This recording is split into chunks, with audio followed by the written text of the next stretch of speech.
we were discussing about that special insect or fly-like creature, Bringi, and it was told, it was said that Bringi is that creature which attacks other insects, other flying insects through its sound, through the sound it makes in the flying, because there is a very soothing sound. There is a very soothing sound which a bringy or this, I don't know whether you call it bumblebee, uh, it makes. It's a very soothing humming sound. So it is said that not everybody is attracted in the every insect is attracted in the first attempt, and its sound is so strong that it is not limited to a very small area. For example, you have sounds which flies also make, you have sound which even a mosquito makes, but you can hear a mosquito only when it flies by your ears, right? But this bringy, you can listen from far distance, little bit more. I mean, as compared to the body and the structure of that insect, the sound is audible from very large distances. And such is the glory of gurus, masters, that people from far distances are able to sense it and resonate with it and even connect with it. But it is said not all, only few select people are attracted to it in the first attempt. Some people are attracted, some insects are attracted to this in second attempt. So we have people here of first attempt, second attempt, and some people are attracted in third attempt. It has written there, it has been written clearly that not always, not all get attracted, but some get attracted, and out of them also, some get attracted in the first attempt or second attempt and then third attempt. And few do not fall in this trap. So they continue to enjoy their life. Okay. Yeah, this is called a trap laid by the so-called masters. It has been equated with that.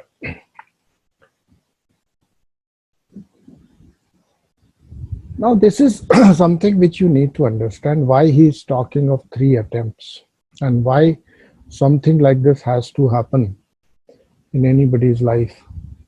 Why one attempt is not enough, you see. You see, mostly when you approach a teacher,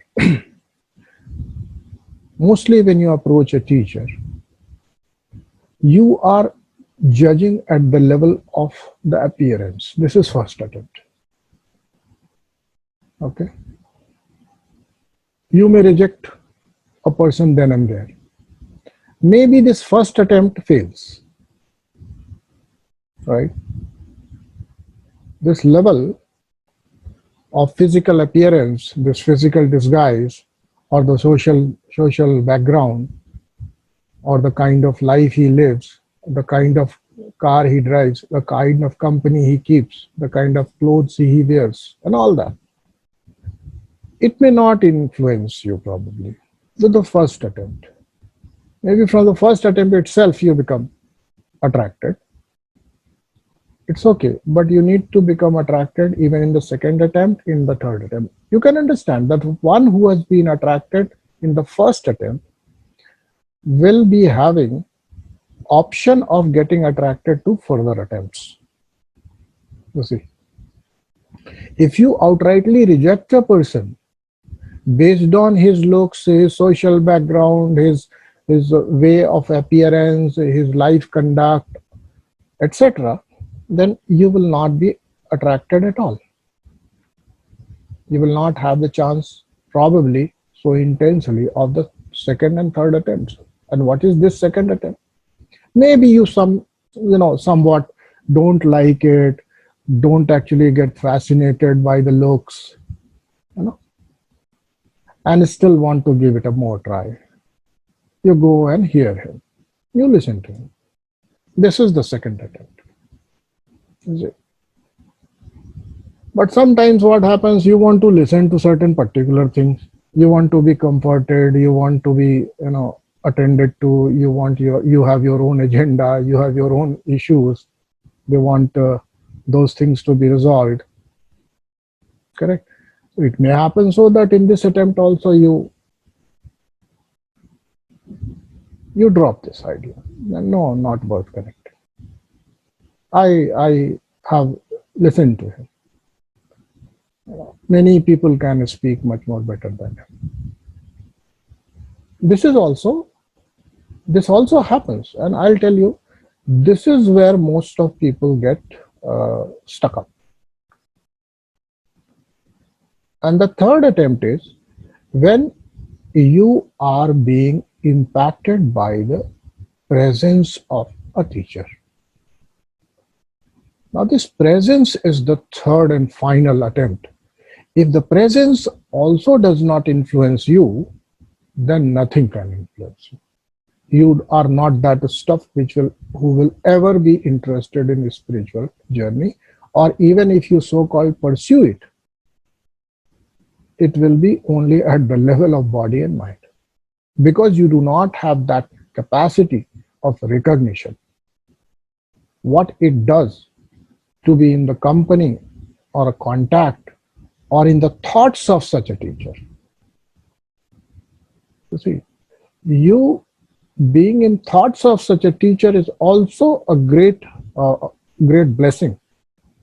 You see, for example, when you talk to your friend and say, I was thinking about you, you say how good you feel, right?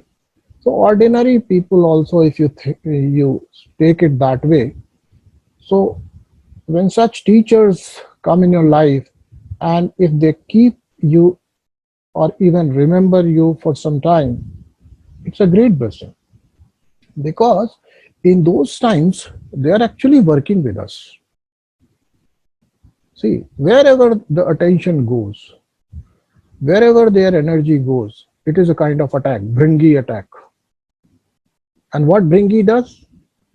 They convert the other insect in the like of theirs, like in exactly the same form. The process may be long, the process may be slow, but the process starts right then and there. Correct. So here it is also told very, very categorically or very clearly that a real teacher is the one who tries to lift every learner, every student tries to learn, who's trying to learn from that teacher to the level of his own proficiency, capacity, and experience. This is the domain of teacher. And when you talk about the domain of student, then you have already heard that what a student should be like. See, what a student should be like, and how a student should make it to the master, how he should try. Okay, so these are the three attempts or these are the three levels where you are able to come in contact with a teacher, right?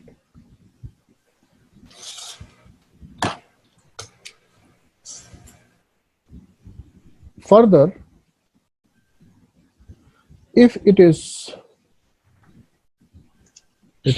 your preparation also supports, that means when your preparation, your dedication, your discipline also supports, then you become eligible for Naam, Shabad. Hmm? And when you receive this Shabad, then the journey actually begins. All right. Without having this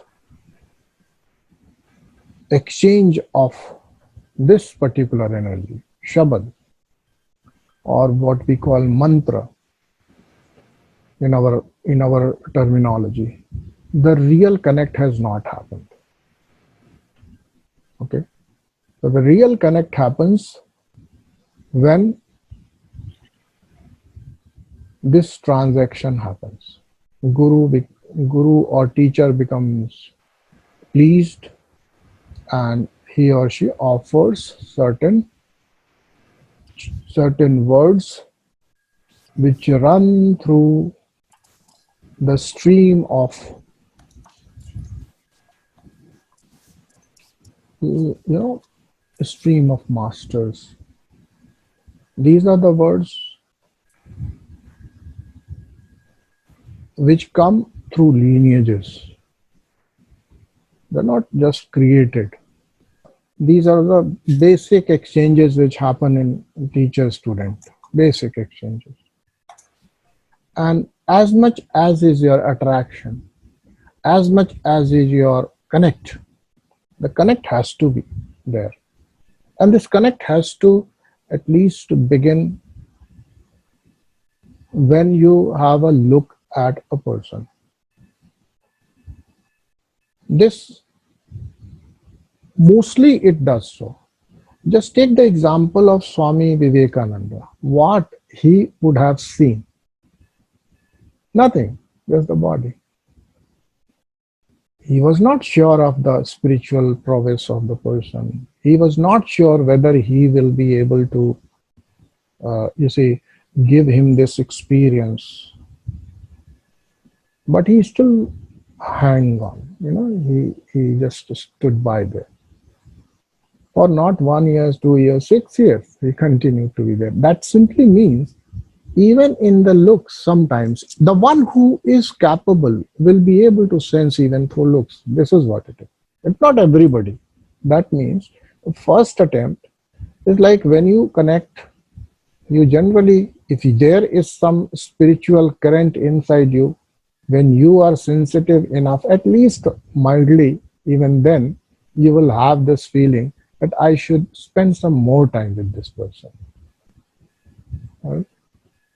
And this becomes important because unless you spend some time with your teacher, interact with him, understand the thought process, because what is not what sometimes becomes difficult for disciples, their whole upbringing, whole the paradigm which the outlook, their point of view about life, their morals, their own stories which they carry in their head. It becomes very difficult for some time.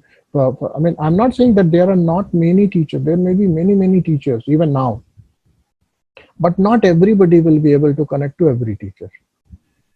At least in the beginning. Once you recognize that truth, then it is not a problem.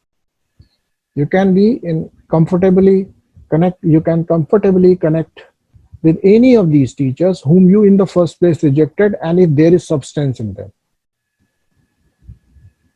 Once you reach there. But before that, it becomes difficult. So that is why we owe a lot to that teacher who gives us that capacity to sense our true being and be able to see at least the reflection in other, so that we can connect, right? Not to even guru, teacher, or even with your enemy, you can connect very nicely, very positively. Staying, you see, you stay on guard, but still you're connecting with deep love. This is possible. People think that in difficult situation, with inimical situations, where threat is being perceived, can you stay in that being and kind of love towards that person or the situation? It's possible, because there are different levels of experiences. These levels of experience, see, there is no threat at the level of being. The threat exists only at the level of body and mind. You feel threatened when your thoughts are destroyed, or you're bulldozed, or not honored, or or questioned, right? Right? Then you become defensive. Even you start attacking sometimes, right? Correct?